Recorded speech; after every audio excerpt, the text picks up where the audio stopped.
Bonjour à tous. Alors, je suis très heureux de clore la série de 3 années de cours que j'ai consacrée au multilinguisme dans l'Égypte de l'Antiquité tardive avec un colloque, le premier qui lui soit consacré, sur Orapollon. Orapollon, un de ces Grecs qui s'est intéressé à l'écriture des anciens Égyptiens à une époque où celle-ci n'était désormais plus utilisée. Orapollon est donc le témoin d'une autre forme de multilinguisme, un multilinguisme, dirais-je, érudit, antiquaire, participant de ce courant égyptophilique grec qui a livré tant de témoignages depuis Homère et surtout Hérodote. Alors, dans le domaine des hiéroglyphes, 2 personnages clés ouvrent et ferment ce courant avec les 2 seules œuvres grecques connues comme étant entièrement consacrées à cette écriture, Chérémon et Orapollon, respectivement 1er siècle et 5e siècle après Jésus-Christ. Et leur date, à chacun des 2, a quelque chose de presque symbolique. Le premier a vécu à l'époque où commence à tomber en désuétude l'écriture usuelle des Égyptiens, je parlais du démotique, dernier avatar des hiéroglyphes, et le second est contemporain du dernier témoignage écrit en démotique, un graffito de 452-453 sur un mur du temple de Philée.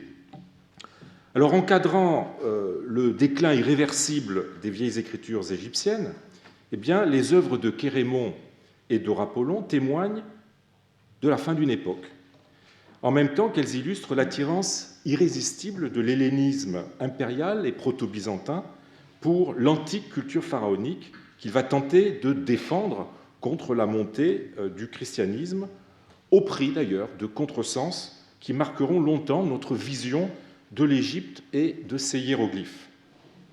Alors, si l'œuvre de Chérémon, vous le savez, est perdue, eh bien, il en va autrement de celle d'Orapollon qui nous est parvenue sous la forme d'un traité en 2 livres, respectivement de 70 et 119 chapitres, décrivant environ 200 hiéroglyphes égyptiens. Et cette œuvre n'a cessé d'exercer depuis sa redécouverte une fascination sur les esprits et dans les arts, dont notre colloque essaiera de mieux comprendre les raisons. Alors, cette redécouverte d'Orapollon a connu 3 moments clés, qui ont été autant de résurrections du traité orapollinien.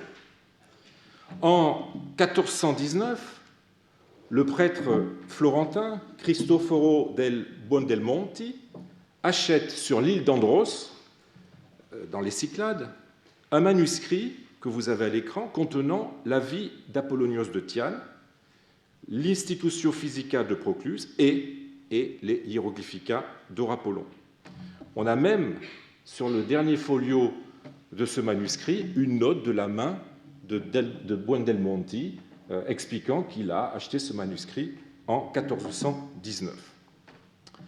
Alors, il envoya à Florence vers 1422, et le manuscrit finit par prendre place dans le Plutéus, c'est-à-dire le pupitre 69, au numéro 27 de la Bibliotheca Laurentiana. Il y a quelques jours, j'ai eu la chance d'aller à la Bibliotheca Laurentiana et j'ai pris quelques photos de l'endroit où se trouvait le manuscrit. Vous avez encore l'étiquette du manuscrit d'Orapollon. L'arrivée de ce manuscrit en Italie marque le début de l'intérêt des humanistes pour Orapollon.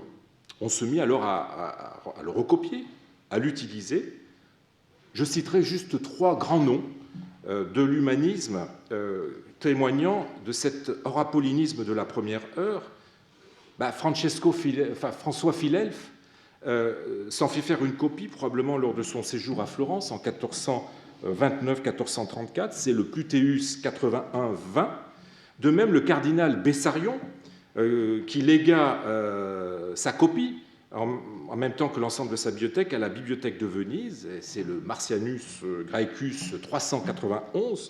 Enfin, Cyriaque d'Ancône, au début du XVe siècle, Cyriaque d'Ancône, que vous connaissez comme étant le pionnier de l'archéologie moderne, eh bien, réalisa, même avant son dernier voyage en Égypte en 1436, eh bien, un recueil d'extraits d'Orapollon traduits en latin. Cela dit, l'impact d'Horapollon resta assez limité, ce qui est assez paradoxal étant donné l'intérêt qui ne cessa de se développer pour l'Égypte et son écriture. Il est significatif que les interprétations des hiéroglyphes ou les interprétations hiéroglyphiques du songe de Polyphile de Francesco Colonna, 1499, ne doivent rien directement à Apollon et qu'elles s'imposèrent même au-delà de l'édition Princeps parue chez les Haldes en 1505. Voici la page de titre. La diffusion imprimée du texte et la somme que Pierio Valeriano publie en 1556 en incorporant le matériel horapollinien sous le même titre en fait que le traité d'Horapollon, les Hieroglyphica, paru à Bâle, donc je le disais, en 1556, eh bien, donneront néanmoins à ce traité une nouvelle vitalité qui marquera profondément les recherches des antiquaires en même temps que l'art et l'iconographie du XVIe siècle. Alors la deuxième redécouverte d'Horapollon, eh bien, elle est due au déchiffrement des hiéroglyphes par Jean-François Champollion en septembre 1822. Le traité d'Horapollon, après les enthousiasmes de Cinquecento, prolongés par les travaux de Kircher, avait fini par susciter des critiques assez acerbes dans le courant du XVIIIe siècle, peut-être parce qu'il avait déçu les espoirs qu'on avait placés dans cette potentielle pierre de Rosette. La philologie, renonçant à l'utiliser pour pénétrer le mystère des hiéroglyphes, a alors jeté sur cette œuvre un regard froid et impitoyable et pris conscience des limites de ce texte. L'œuvre a connu ainsi un certain discrédit. Réquier, dans son édition de 1779, y voit l'œuvre d'un faussaire du XVe siècle. Daniel Albert Wittenbach, le célèbre Wittenbach, l'attribuait à un compilateur inepte. Le grand philologue Friedrich August Wolff traitait son auteur de misérable bougre, ein lumpichter Kerl.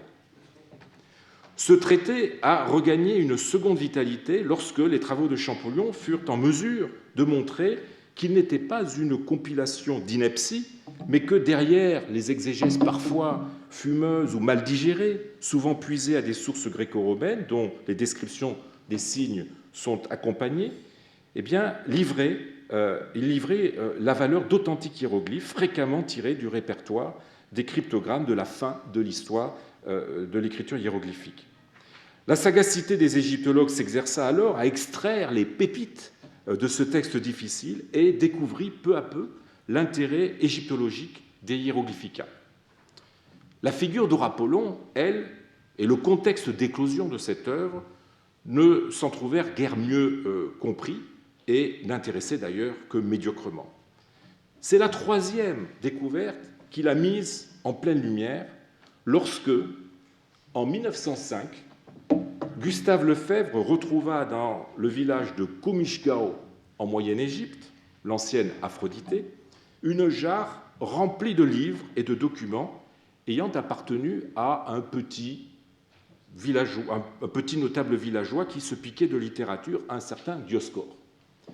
Parmi les documents qui remplissaient cette jarre se trouvait un long rouleau où Dioscore avait recopié de sa main une pétition écrite par Horapollon lui-même qui donnait sur sa vie des renseignements tout à fait piquants et de premier ordre. Je cite juste quelques passages de cette pétition où Horapollon parle à la première personne. « Fréquentant assidûment les académies d'Alexandrie, j'ai toujours conservé l'honnêteté de mes mœurs, exerçant avec zèle mes dons naturels pour les belles lettres, j'offrais à qui le recherchait l'enseignement philosophique. Mes pères et mes aïeux m'avaient transmis cette vocation. J'eus pour maître feu mon père Asclépiadès, qui est maintenant parmi les saints, et qui avait consacré tout l'effort de sa vie à instruire les jeunes gens dans les musées selon la tradition des anciens. Pour moi, après sa mort, je m'efforçais de conserver dans cette même ville une situation égale à la mienne, mais l'honnêteté et les talents littéraires ne sont pas un objet de respect pour les méchants, ce que prouvent bien les machinations tramées contre moi ces jours-ci et l'étrange agression dirigée contre mes biens et contre mes gens, ce qui justifie l'envoi de la pétition en question. Nul doute pour Jean Maspero, l'éditeur de ce texte, que l'auteur de cette pétition était bien le philosophe homonyme, connu par de rares sources et auteur d'un traité sur les hiéroglyphes. La découverte du seul document témoignant de l'existence historique de Rapollo a ainsi permis de débrouiller la difficile question de son identité dans un article absolument magistral publié par Jean Maspero en 1914, un modèle d'érudition et de perspicacité au Rapollon et la fin du paganisme égyptien. Mais malgré ces découvertes et ces redécouvertes, en dépit des efforts philologiques déployés par tant d'illustres savants, à combien de fantasmes et de malentendus cette œuvre a-t-elle donné lieu?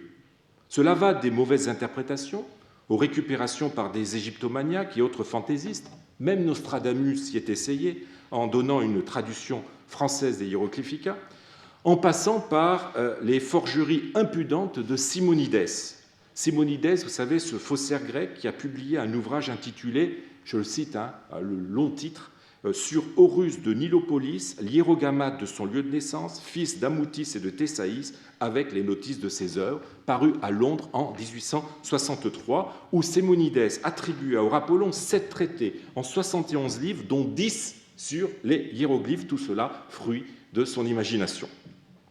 Au rang des malentendus qu'a suscité cette œuvre, eh bien, le moindre n'est probablement pas le blocage épistémologique qu'elle a joué dans le déchiffrement des hiéroglyphes en persuadant des siècles de chercheurs de leur nature exclusivement idéogrammatique.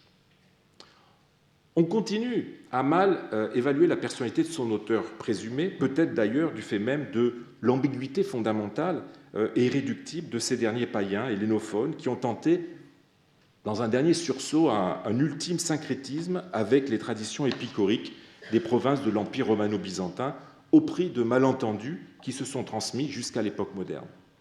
Ce sera un des rôles de ce colloque d'essayer de mettre fin à certains de ces malentendus et de redonner à cette œuvre son vrai sens, sa vraie valeur, en invitant des égyptologues, des spécialistes de littérature de l'Antiquité tardive, des historiens de l'art et de la littérature moderne, ainsi que de la réception de l'Antiquité à l'époque moderne.